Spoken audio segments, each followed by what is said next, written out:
विश्वोत्पत्त्याद हेतुवे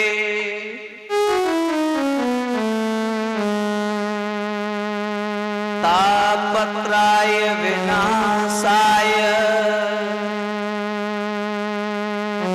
श्री कृष्णाय वयं नमः।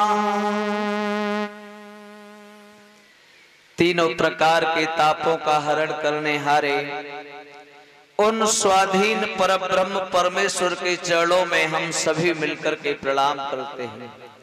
बोलिए श्रीमद् भागवत महापुराण की जय। इधर प्यारे बहन भाइयों, गंगा मैया के पावन तट पर बैठे हुए व्यास नंदन सुखदेव जी अभिमन्यु लाल परीक्षित को परमात्मा की कथा श्रवण करा रहे हैं और समझा रहे हैं कि हे राजन परीक्षित, आज आपको भगवान की पावनमयी कथाओं को सुनते सुनते 5वां दिन पूर्ण हो गया और ये 5वें दिवस की रात्रि बेला में आप कथा श्रवण कर रहे हो। लेकिन अब तक आपने मुझसे प्रश्न किए हैं और मैंने उन प्रश्नों का उत्तर आपको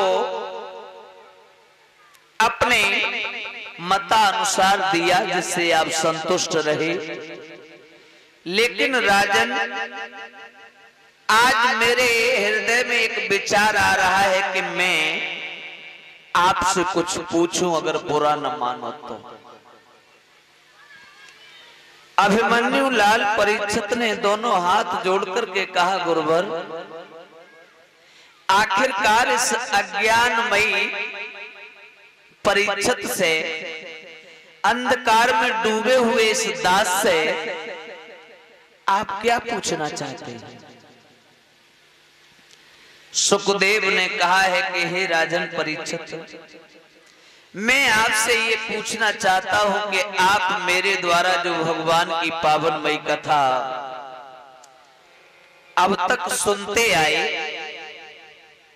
क्या वो कथाएं आपकी समझ में आ रही हैं?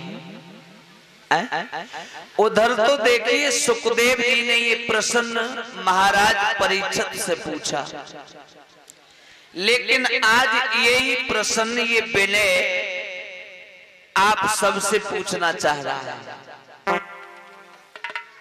क्या मैं आपके इस भवनपुरी ग्राम में जब से आया और जब से मैं भगवान की कथा सुना रहा हूं आप सबको, तो मैं पूछना चाहूंगा, क्या आप मेरे द्वारा कही हुई कथा को अच्छे तरीका से समझ पा रहे हो?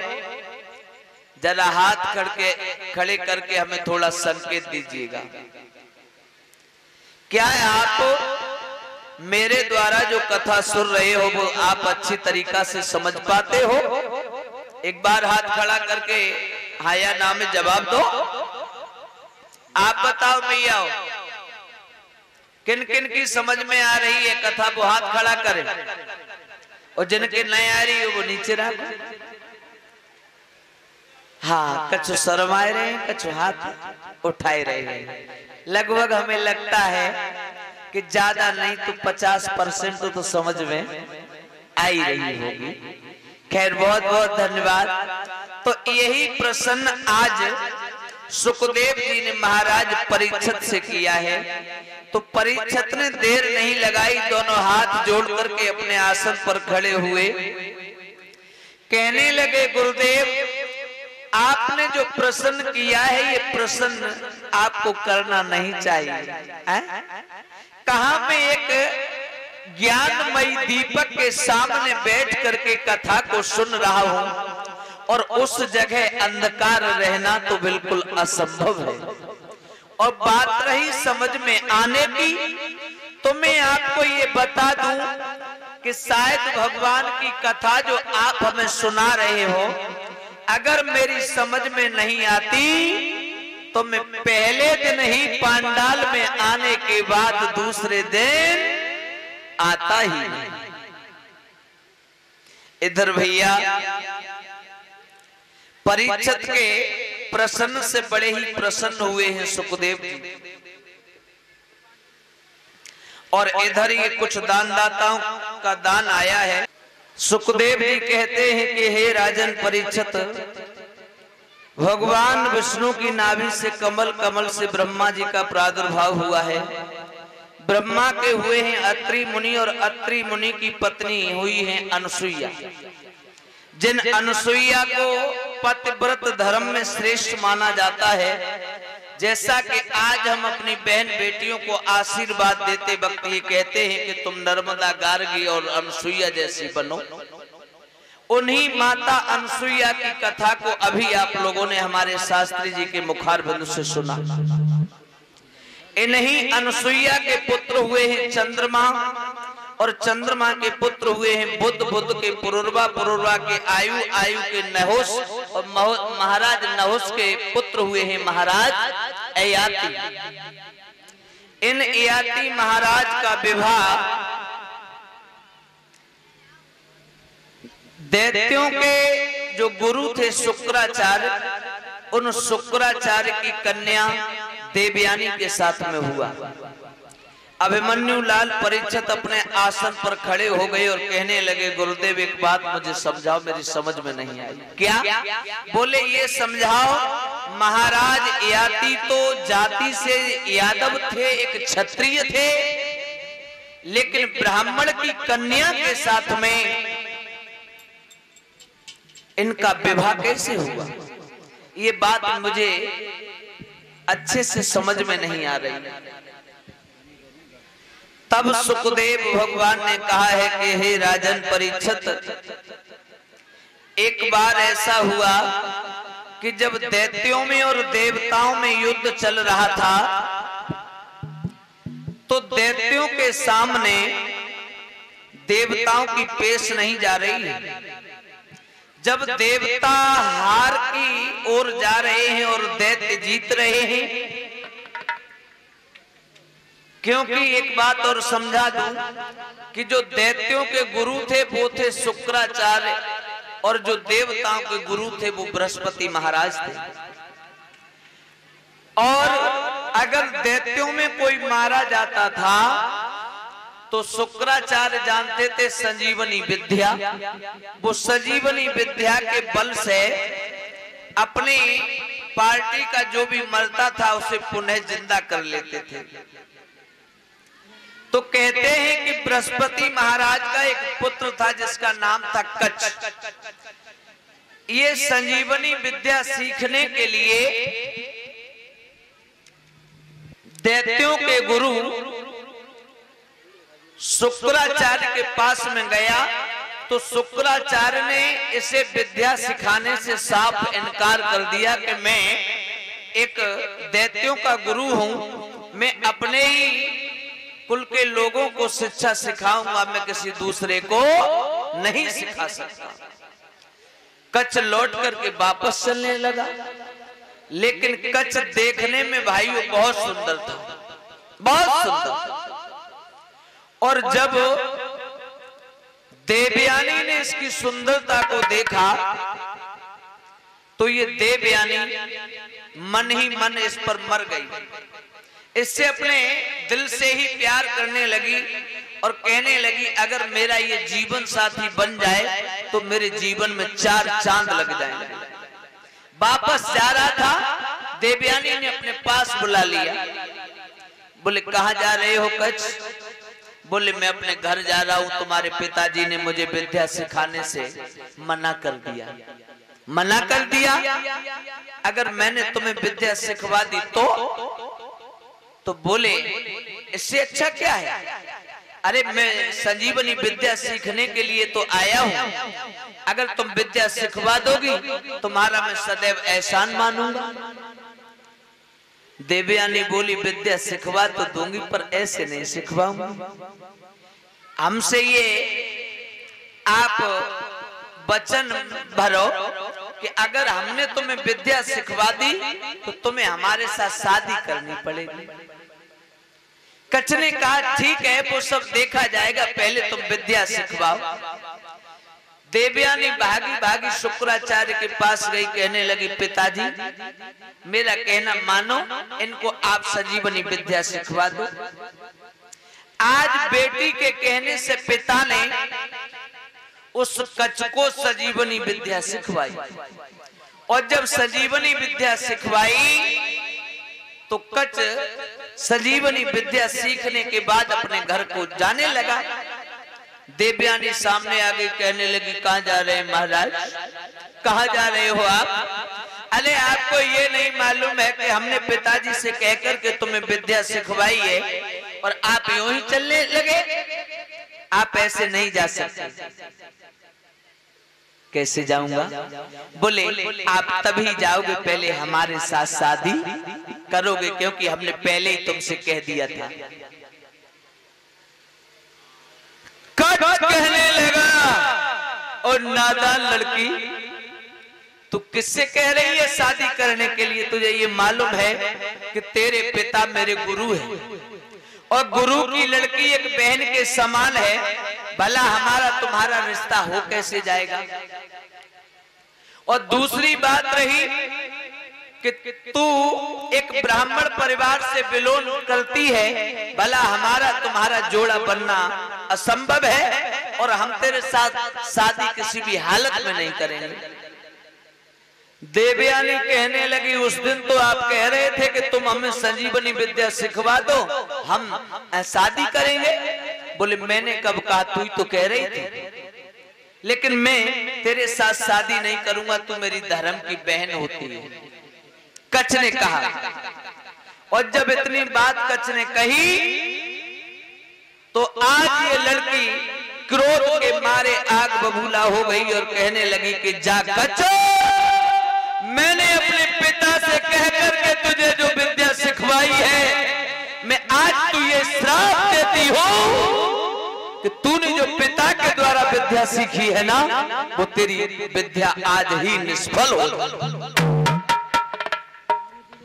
जब देवयानी ने इतना श्राप दिया तो कच्छ ने कहा कि ओरी नादान लड़की, तूने मुझे श्राप दिया वो मुझे स्वीकार है, लेकिन तू बहन भाई के पवित्र रिश्ता पर आज कलंक बनी है, तो जब मैं तुझे श्राप देता हूं कि तुझे भी कोई ब्राह्मण वर स्वीकार नहीं करेगा, अगर तेरी शादी होगी तो किसी क्षत्रिय से ही होगी। सुखदेव भगवान कहते हैं राजन परीक्षित, यही कारण था जो देवयानी की शादी एक क्षत्रिय परिवार में हुई थी। कहते हैं कि जो शुक्राचार्य महाराज थे, ये दैत्यों के गुरु तो थे ही, लेकिन ये शुक्राचार्य अपने शिष्य बृहस्पति की राजधानी में रहा करते थे। इनकी एक बेटी थी जिसका नाम था देवयानी, और एक बेटी थी इनकी शिष्य की बृहस्पति, उसका नाम था सर्वनिष्ठा। दोनों लड़कियों में बड़ा प्रेम रहे, इतना प्रेम रहे मैया कि बेचारी कहूं खाएं तो संग, नहाएं तो संग, पढ़न जाएं तो संग, और खेल कूद में जाएं तो संग, और कहूं बाजारे जाएं तो संग, और का और हम सब बतावत ही जाए तुम्हें, पिचकुट्टा खेले तो संग। कहने का मतलब सब संग ही संग है, लेकिन भगवान की दया से एक बार की बात बताए तुम्हें, जेठ को महीना रहे, जेठ को, अब तुम जानते हो जेठ में गर्मी कैसी पड़े, अच्छी खासी पड़े ना। अब जेठ को महीना रहे, जेठ को सो गांव में भगवान की कृपा से बाद लाइट नहीं आई और सो पंखा कूलर ना चला पाए, कछु नहीं बहु। सो देवयानी बोली सर्वनिष्ठा से गुइया, आज तो जैने समझ में आती कि परमात्मा ने कितनी गर्मी दी है, और जब लाइट बाई ने दारिया ने जाने लाइटू काट दी, लाइटू ना है। हाँ, अब का करें। और इतनी गर्मी है कि आज मेरे प्राण घबराए रहे। आली कोई उपाय बता। उपाय? हाँ उपाय बहुत बढ़िया है। का उपाय है बता। हम कल परो हम तुम दोनों जने घूमने गए। कहाँ गए? वो तुम्हारे पिताजी की बगिया में। हाँ हाँ वहाँ एक सरोवर है। हाँ उसमें मैंने उंगली को डाल के देखा, इतना शीतल जल है कि उसमें बहुत आनंद आएगा सब। अरे हाँ उस दिन गए तो थे। हाँ तो उस सरोवर की तुम बात कर रही हो? बहुत ठंडो जल। अरे बहन हमें तो उस सरोवर की याद भी नहीं थी। ऐसा करो कि आज हम तुम दोनों चल रही और भाई सरोवर पे जाके स्नान करेंगी। चलो। और जो गर्मी है ना उस गर्मी से थोड़ा निजात पाएंगे और हवा बढ़िया चलती। हाँ प्यारे बहन भाइयों, आज दोनों लड़कियां घर को छोड़ करके उस सरोवर के करीब चल देती हैं। देर नहीं लगाई दोनों ने और क्या किया।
दोनों लड़कियां घर से निकली और सरोवर के पास में पहुंच गई और जो सरोवर की ठंडी ठंडी लहरों को देखा और जो इतने सारे जल को देखा, हाय भगवान, दोनों लड़कियां मन ही मन प्रफुल्लित हो गई, खूब हंसी,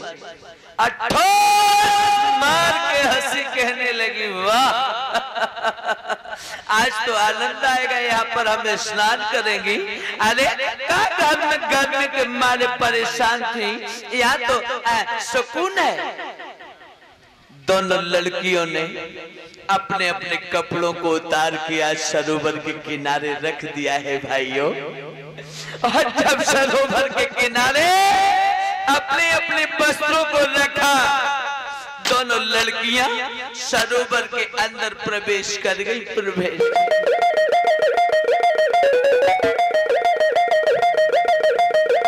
आज जैसे सरोवर में घुसी, दोनों लड़कियां डुबकी मार मार बड़े ऐसे मुख हो के नहाई रही। और जब स्नान बनाए रही तो देवयानी तो आज पानी को फेंक रही है सर्वनिष्ठा के ऊपर, और सर्वनिष्ठा देवयानी के ऊपर पानी मार रही है। दोनों लड़कियां उस जल में क्रीड़ा कर रही हैं और नहा रही हैं, बड़ी मगन है, बहुत ज्यादा। लेकिन शायद वो परमात्मा को मंजूर नहीं था, हाँ मंजूर नहीं था। आज जब नहा रही और खड़ी हुई के चारों तरफ देखी ले करे कोई आए न जाए, तब तक भगवान की कृपा कुछ ऐसी भाई भैया, जब तालाब तो ना, तालाब के किनारे एक रास्ता जाए रहा, रास्ता तो रास्ता पर सामने से दिखाई दिया कि भूतनाथ भोले बाबा अपने नादिया पर सवार हो के आए। सबा सो देवयानी की निगाह भगवान शंकर पर पड़ी है, और जो भगवान शंकर पर निगाह पड़ी सो देवयानी बोली बहना अरे सुनती नहीं तुम, अरे मेरी बात सुनो, कहाँ मर गई? पानी पी रही हैं। ठंडी हेलन दे। मैं क्या कह रही हूँ, उस सामने देखो, उस सामने कोई आ रहा है, वो सामने सरोवर के किनारे जो रास्ता है ना उस पर देखो। वो आ रहे हैं वो? हाँ। और ये गुइया? हाँ। वो ऐसो मालूम पत का मालूम पत? भोले बाबा आ रहे हैं। भोले बाबा? हाँ। अब क्या करोगी आली? भोले बाबा नजदीक आ गए, अब नजदीक आ गए, अगर हम तुम्हें जल में नगे नहाते देखेंगे ना वो श्राप दे देंगे। मैं बताऊं? हाँ। क्या करो? क्या करें? जब डुमकी लगाए ले भीतर पानी में और भोले बाबा लेकर जैसे लेकर आवांगे। दादी बुलुल बुलुल करके 2 मिनट में तेरे काम हो जाए, या मछलियां खा जाए, पागल हो गई, जल में डुबकी लगाएगी। क्या करेंगे जी? ऐसा कर, हाँ। जल्दी से जल से बाहर निकल और कपड़ों को पहन के भाग चल बाबा दूर। चलो चलो चलो जल्दी चलो। अरे भैया अब लड़की देर नहीं लगा रही, जल में से खटपट खटपट खटपट जल्दी जल्दी निकली, और जल्दी जल्दी निकल के और आज जहाँ कपड़ा रखे थे ना दोनों उनके कपड़ा, आज वो कपड़न पे एकदम से जाके गिरी। अब कपड़न पे जब गिरी तो दोनों लड़की कपड़ा उठा के और पहनने लगी लला, और जैसे कपड़ा पहने तो भगवान की ऐसी कृपा भाई कि थोड़ी गड़बड़ हो गई कपड़ा पहनने में। हाँ। का गड़बड़ भाई? बोले गड़बड़ जा हो गई, देवयानी के कपड़ा तो पहले सर्वनिष्ठा ने, और सर्वनिष्ठा के कपड़ा पहले देवयानी ने। जो कपड़न की अदला बदली भाई सो सर्वनिष्ठा बोली बहना ओयाली जी बताओ। हाँ। तुमने तो आज हमारे कपड़ा पहन ले। ए दैया जी का हो जाओ, का करें? ए जी तुमने तो हमारे पहले, हमने पहले और तुमने पहले, क्या कह रही हो तुम? हमने तुम्हारे पहले धोखे, तुमने हमारे पहले। जो कपड़ों की अदला बदली देखी ना सर्वनिष्ठा ने, सर्वनिष्ठा आगे बढ़े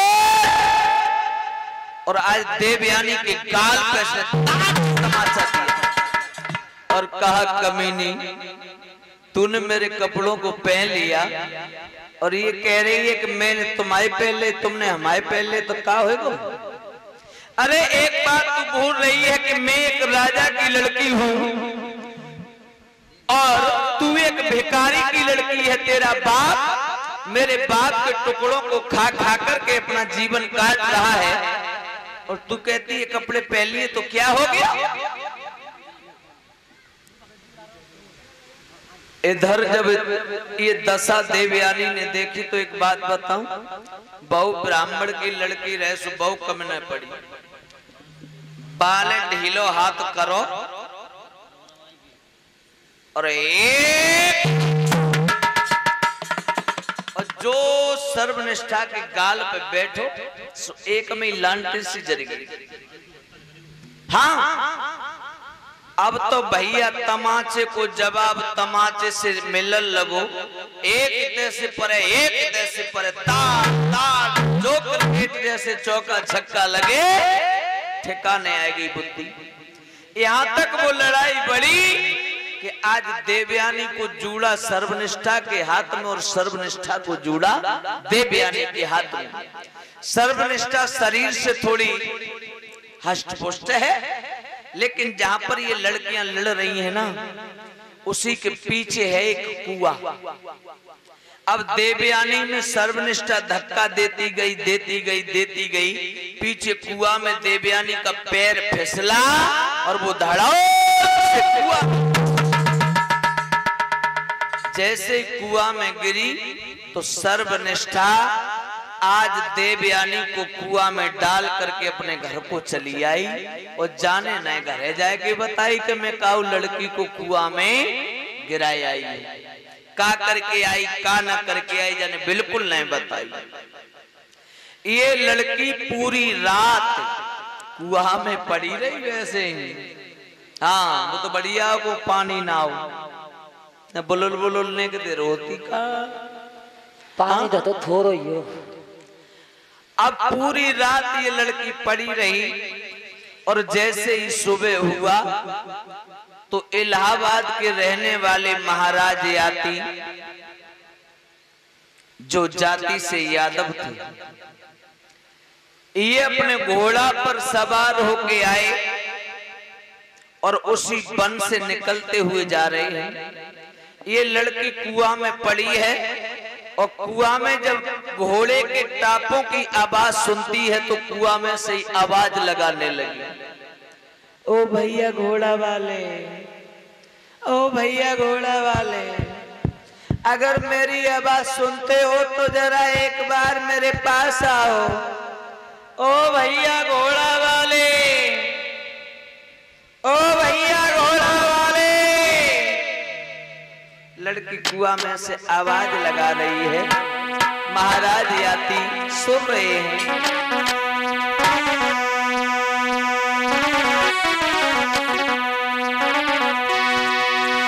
लड़की आवाज देती है, वो घोड़ा वाले भैया,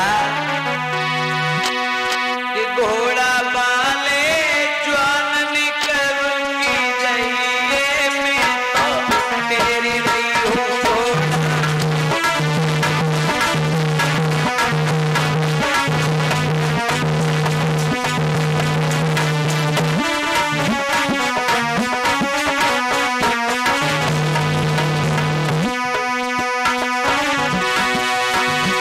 लड़की बोली, महाराज घोड़ा वाले ज्वान निकलूंगी जइए मैं तो तेरी रही हूँ घोड़ा।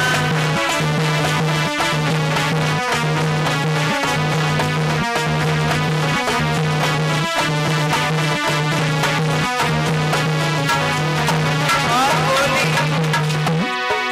ए भैया घोड़ा वाले, मैं क्या कह रही हूँ, ओ भैया घोड़ा वाले, सुनाई नहीं देता।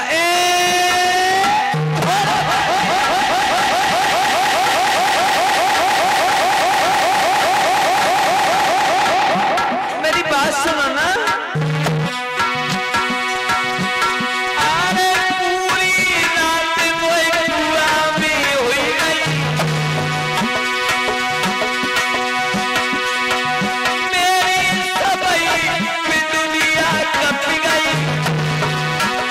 मैं तो जन्मी घोड़ा खाए रही हूँ घोड़ा वाले, घोड़ा वाले ज्वान निकलूंगी जइयो घोड़ा वाले।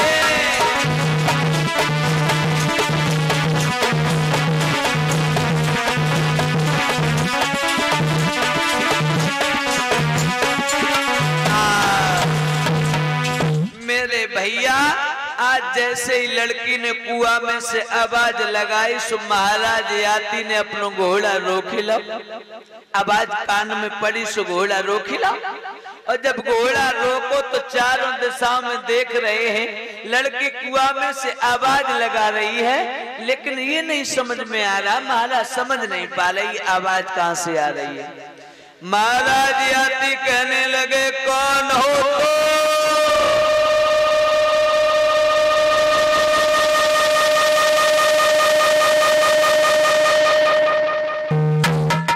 कहां से आवाज दे रही हो, जरा दोबारा बोलो। लड़की कहने लगी, महाराज अपने घोड़ा से नीचे उतर के आओ, बराबर में एक कुआं है, इस कुआं में से मैं बोल रही हूँ, कुआं में से। महाराज ने जो सुनी सो घोड़ा से नीचे उतर के आए, कुआं में झांक के देखो, आए राम बकुआ में बिटरिया पड़ी, लड़की बकुआ में पड़ी। महाराज बोले, लली ओए कौन हो तुम, जा कुआं में कैसे गिर गई बिटिया? महाराज, हाँ, कुआं में गिर गई। कैसे गिर गई? अब तुम धई पूछो, बाहर निकालो। हम लली तुम्हें कैसे निकाल लेंगे, हमारे पास तो कोई साधन ना है तुम्हें बाहर निकालने को। कछु साधन ना है। हाँ, रीते और का तुम झूठ बोल रहे हो। अरे हम तो घोड़ा पर सवार हैं, भला हमारे पास का नशे नहीं रखी है जो तुम्हें निकाल ले जैसे। महाराज, हाँ, तुम्हारे पास घोड़ा की लगाम है? हाँ, ओ भाई डाल ले जा मैं मुँह खींच ले। महाराज सोच रहे लड़की बड़ा चालाक है, देख लो अकली बता रही है। महाराज ने घोड़ा की लगाम को खोल के और जैसे कुएं में लटकाया तो एक हाथ छोटी लगाम रह गई। महाराज कहने लगे अब मैं लड़की तुझे कैसे निकालूं? लड़की ने कहा महाराज तुम्हारे कमर में फेंटा होगा, जरा उस फेंटा को इस रस्सी में बांध लो तो रस्सी बड़ी हो जाएगी और आप उसे लटका देना तो मैं उसे पकड़ के चढ़ाऊंगा। आज महाराज ने फेंटे को रस्सी में बांधा और लटका दिया कुआं में और लड़की से कहा कि बेटी चढ़ के आ। आज वो लड़की उस रस्सी को पकड़ पकड़ के चढ़ने लगी और सब चढ़े आई, जा में एक हाथ रह गई। सोई जी लड़की कुनकुनाने लगी महाराज अब नहीं मुझसे चढ़ा जा रहा, मुझे ऐसा लगता है मैं गिरी, महाराज मुझे जल्दी बचाओ महाराज। महाराज सोचने लगे कि हमें लगता है कहूं अवकत ना जा लड़की जहां से गिर गई तो अब जिंदा बचन वाई ना। महाराज को दया आई, हाथ पकड़ा और लड़की को ऊपर उठा लिया। फिर जवाब दिया बताओ बेटी तुम किसकी बिटिया हो और कुआं में कैसे गिर गई? लड़की बोली महाराज हमारी सहेली हमें कुआं में धकेल के चली गई। महाराज बोले एक बात बता, तेरी सहेली वही दुश्मन वही जो तो कुआं में धकेल के चली गई? बोली महाराज अब कछू सही, तुम कछू मान लो, अब हमें कुआं में धकेल के चली गई तो चली गई। बोले एक बात बता तू किसकी कन्या है, तेरे पिता का क्या नाम है? जवाब दो महाराज हमारे पिताजी को नाम वो है, हमारे पिताजी को नाम वो है, हमारे पिताजी को तुम नहीं जानते?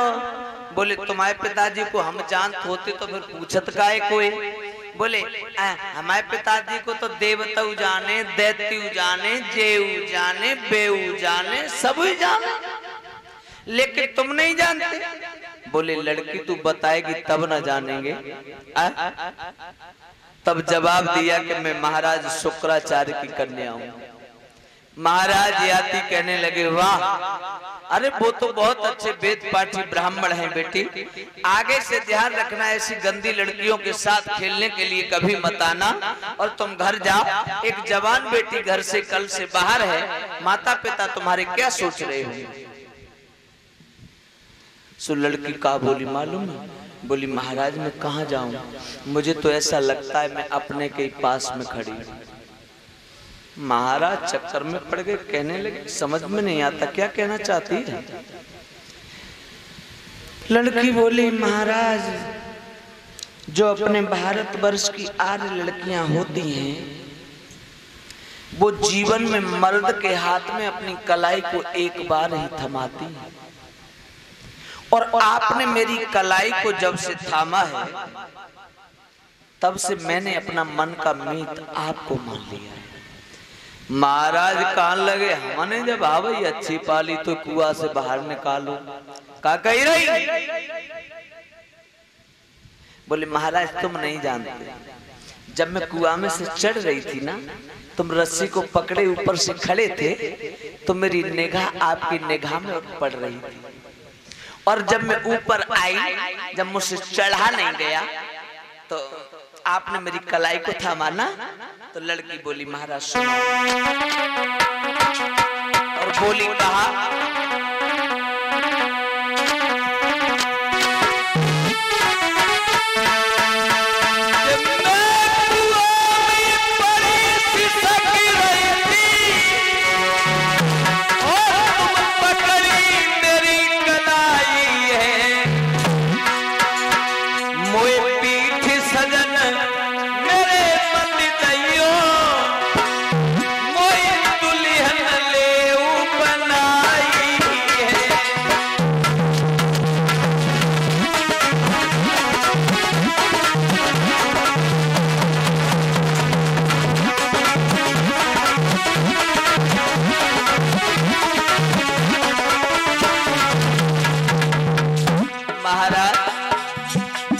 कुआं में पड़ी सिसक रही थी, तुम पकड़ी मेरी कलाई है और मुझ पीठ सजन अब मत दइयो मुझ दुल्हन लेओ आई।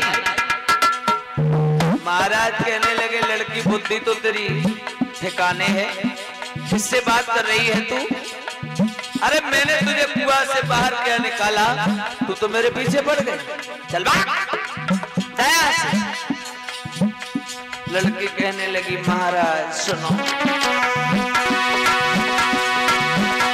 अरे चले गए जो छोड़े तुम बिना जी नहीं पाऊंगी,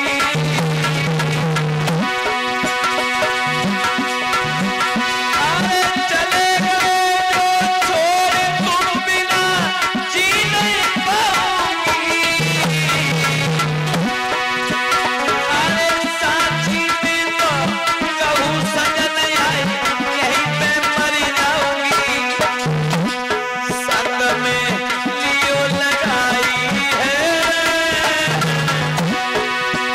और आंगन में ले चले के संग मेरे करो सगाई है।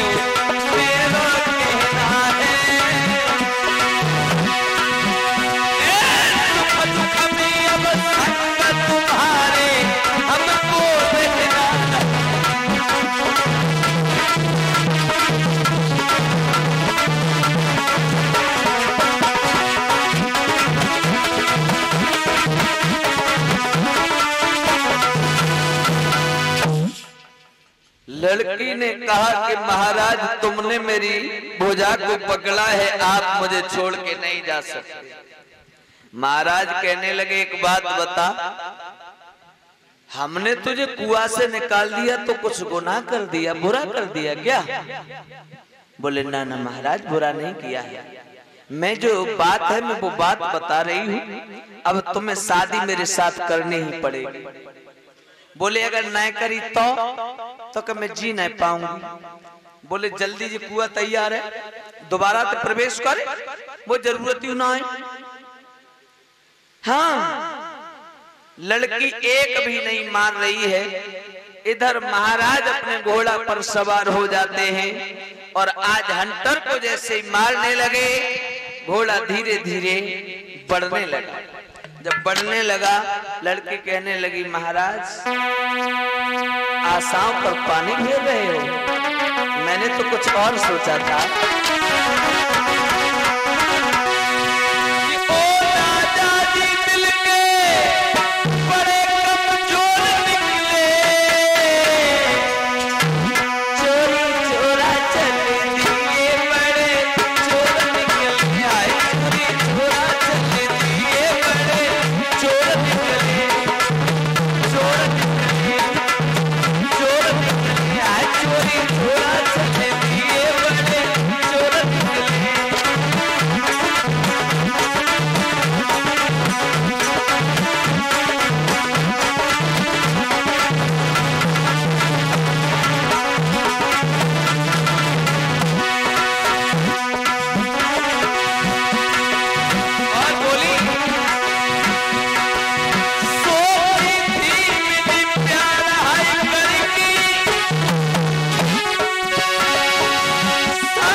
महाराज तुम तो बहुत कमजोर दिल वाले निकले, मैंने आपसे ये उम्मीद नहीं की थी।